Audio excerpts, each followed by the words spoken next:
ব্যতিক্রমধর্মী চায়ের দোকানদার আলমগীর হোসেন। আমার দোকানে যদি একটি টাকাও বেচাকেনা না হয়, আমার পরিবার নিয়ে যদি না খেয়েও থাকি, তবুও আমি আমার দোকানে কখনো একটি টাকার সিগারেট বিক্রি করব না। কথাটি বলছিলেন ঝিনাইদহের পল্লী বিদ্যুৎ জামে মসজিদের পাশের চায়ের দোকানদার ৪০ বছর বয়সী আলমগীর হোসেন। আমি শারীরিকভাবে অসুস্থ, সেই কারণে আমি সিগারেট বিড়ি বেচি না দোকানে। সিগারেট বিড়ি খাওয়া ক্ষতি, এই জন্য আমি এই জিনিস বেচি না। তিনি আগে পেশায় একজন ট্রাক ড্রাইভার হলেও বর্তমানে শারীরিক অসুস্থতার কারণে চায়ের দোকান করে জীবিকা নির্বাহ করেন। তিনি বলেন, যেটা খেলে মানুষের ক্ষতি হয় এমন কিছু বিক্রি না করা সকলের জন্যই মঙ্গল। সিগারেট বিক্রি না করার কারণে দোকানের কাস্টমারদের প্রতিক্রিয়া সম্পর্কে তিনি বলেন, যারা ধূমপানে অভ্যস্ত তারা প্রথমবার আসলে দ্বিতীয়বার আর আসে না।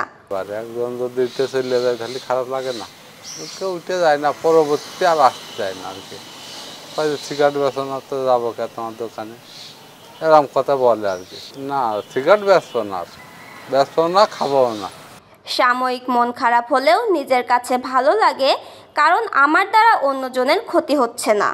সিগারেট বিড়ি আমি বিক্রি করবো না, আর এই যে না বেচে যদি আমার সংসারে বাধা সদাই নাও করতে পারি, তাও আমি সিগারেট বিড়ি আর বেচবো না।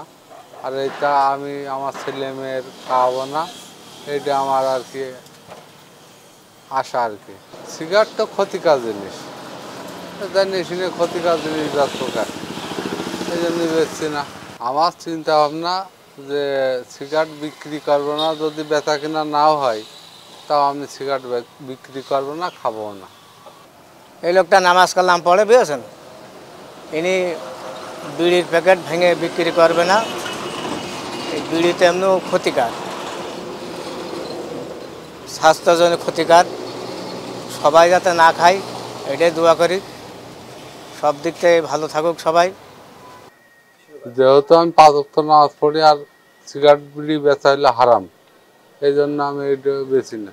বাইরের লোক 2-1জন আসে, তারা দেখে মনে করে যে এখানে সিগারেট বেচে না, তাইও না। বেচা কিনা আল্লাহর রহমতে যা হয় ভালোই হয়, খারাপ হয় না।